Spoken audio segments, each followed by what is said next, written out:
morning, and thanks for joining us today. I'm delighted to be part of the Gretchen Caucus, which is a sub-caucus of the Progressive Women's Caucus, and that we can both be here at the same time to talk about this really important initiative. And thank you, Senator Whitmer, for hosting the event. The Reproductive Health Coverage Act is will be introduced by both of us this week in the House by myself and obviously by Senator Whitmer in the Senate. This legislation addresses the recent Supreme Court's Hobby Lobby decision, which allows employers to impose their beliefs about reproductive health on their employees by not providing insurance for contraceptives. It is similar to a proposal put forth by Eric Scheinwind, the Attorney General for the state of New York. It is my belief that reproductive health coverage is a basic fundamental human right, and it significantly affects individual and family decisions. As a woman, particularly as the mother of a daughter, I believe that it is only fair that employers are transparent about the policies when it comes to contraceptive coverage. Prescription oral contraceptives are prescribed to women for a variety of reasons, some of which have nothing to do with contraception, but address serious medical issues. This bill will require employers to include information about their employer-provided health coverage for prescription contraception, including its existence, its extent, or its lack of coverage. Whether or not a company's contraception coverage is comprehensive can be an important factor for a family to consider when making decisions about a job prospect. That's why this bill requires employers to inform prospective employees about their contraception coverage policies, not just at the time of the job offer, but in advertisements and job postings for the position. That way, the market can decide what kind of coverage employees value. This isn't just a woman's issue.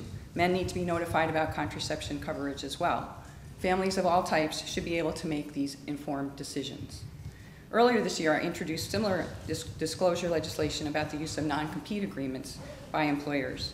I don't believe we can attract the type of talent that we need in Michigan without this type of transparency in regards to employee disclosure. As a member of the Bipartisan Talent and Placemaking Caucus, I strongly believe that attracting young, talented people to Michigan will fuel the long-term economic development this state needs so badly. We want people to choose to move here, stay here, raise their families here, and locate businesses here. That's why I'm introducing the Reproductive Health Coverage Act.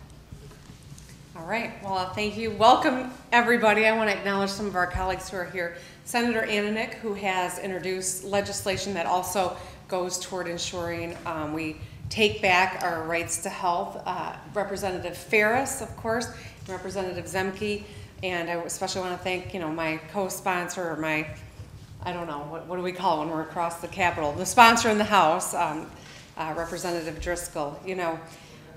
Over my entire legislative career, I have worked to ensure that women have a voice in all matters. But when it comes to reproductive health care, I think we've seen attack after attack.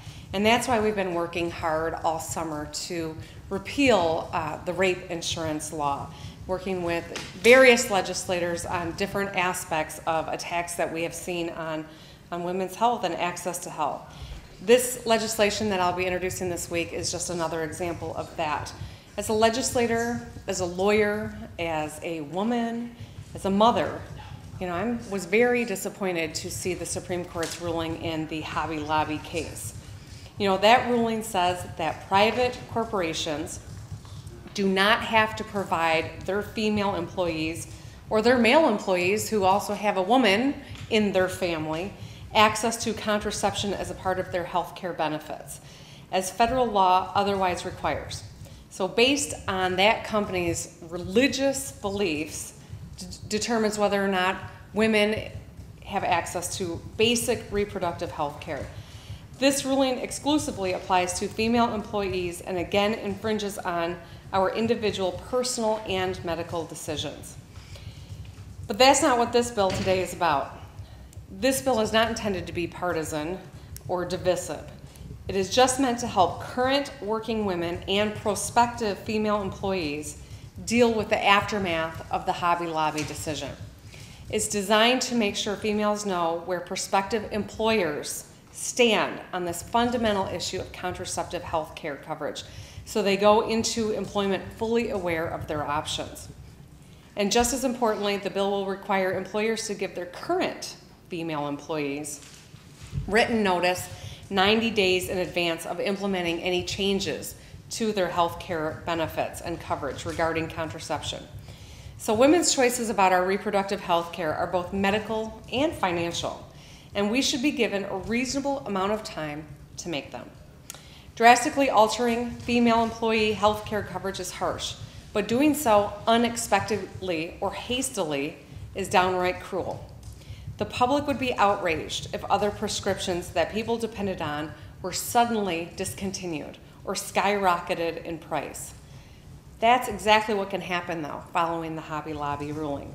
So regardless of legislators' stance on the broader issue, I would like to think that we can all agree that employees should be able to know what is going to be covered in terms of their health care. Women in all walks of life come to work every single day to do their jobs, serve their employers, and provide for their families. And in addition to a fair wage and good benefits, don't they deserve a little respect and compassion as well? At least notice. So I think the people of Michigan, male and female, Democrat and Republican, conservative and liberal, could all get around the idea that at least notice is something that we should embrace. So.